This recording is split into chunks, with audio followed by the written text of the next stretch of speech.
I focused on e-learning development tools for Mac because that's the computer I currently have. I also focused on affordability. As someone who's new to the field, who doesn't have a lot of extra money, I really can't afford to spend a lot on any software program right now. So my research really revolved around A, what can I get working on my Mac, and B, how much will I have to pay to get started on e-learning development? With so many available tools, how do you know what's right for you? Having a Mac is somewhat limiting since generally Macs aren't well supported by e-learning development tools. Sure, you can run Parallels or VMware and install a Windows OS, but what a hassle. Your other Mac software might not work in the Windows environment. So then you'd have to buy an additional Windows version or switch back and forth when getting assets or doing other tasks. Forget it. I'd much rather start out learning with a Mac-friendly tool. I found 3 basic options for Mac users.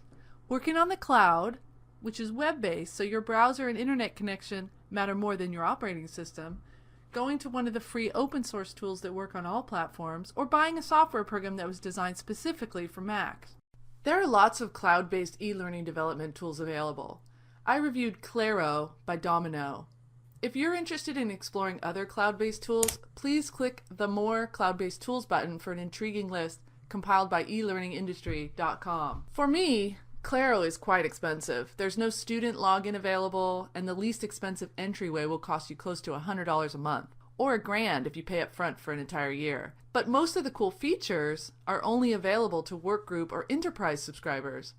All of the project management features, the multilingual interface, private cloud, and unique domain are all going to cost you $2,500 per year per user. Still, Claro works on all computers, making collaboration very easy. With the built-in permission controls, centralized assets, project and revision management, a complex project with many contributors can go without a hitch, but you'll definitely pay for these features. Claro was designed to look like common office tools, so while it's sparse and easy to understand, it's rather lackluster. They offer a relatively small library of only 30 loaded characters, but you can easily bulk load existing libraries.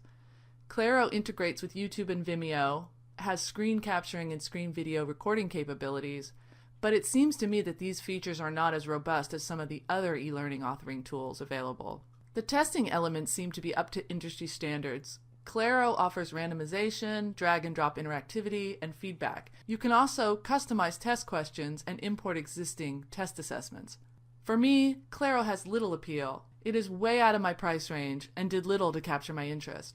I could only see using it if I had a job that demanded it. Please explore Claro further, though, if you think it's something that could work for you or your organization. An open source option I explored is eLearning. X is free and works on all operating systems using an open XML format.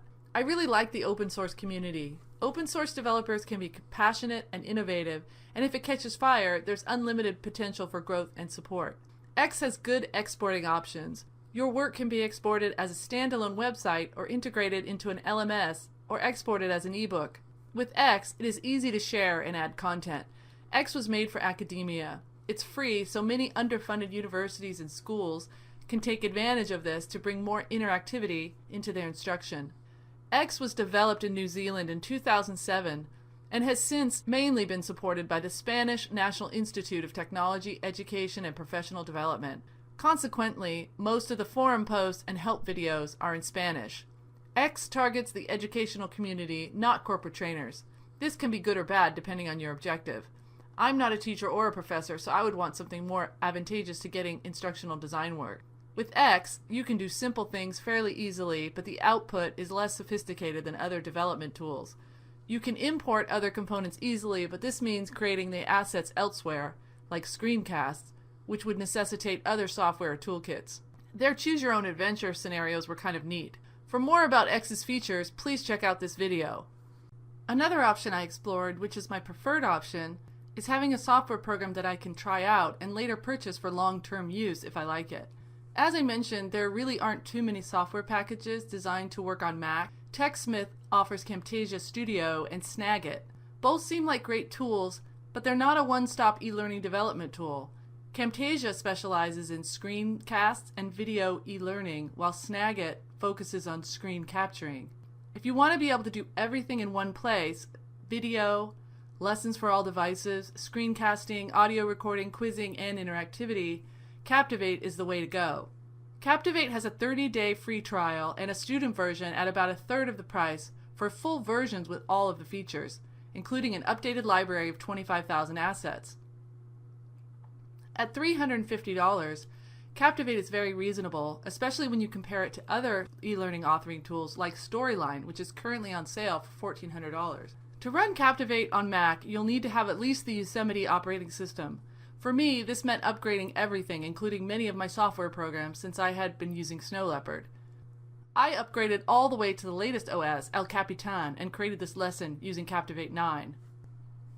I was very impressed with the many great features, but found the program to be quite glitchy. For example, here's a video from lynda.com on how to add a YouTube video. Pretty straightforward. Does it work? No. You go to the Interactions tab and select Learning Interactions. From this list, select YouTube.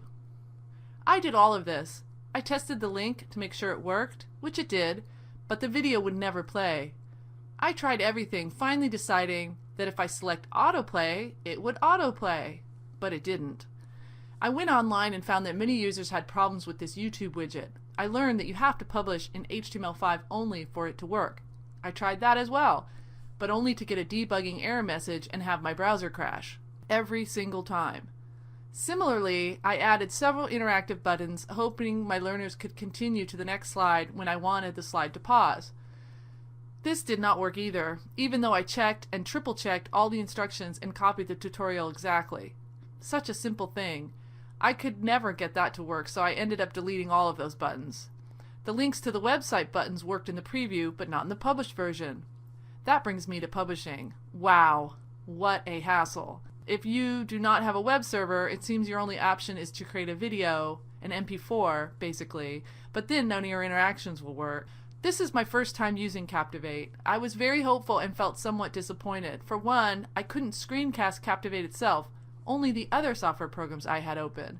I wasn't a huge fan of the templates or loaded assets. I found the templates very boring and found them difficult to customize. I felt a good amount of frustration doing things over and over and having them still not work or render. Much of what should work didn't.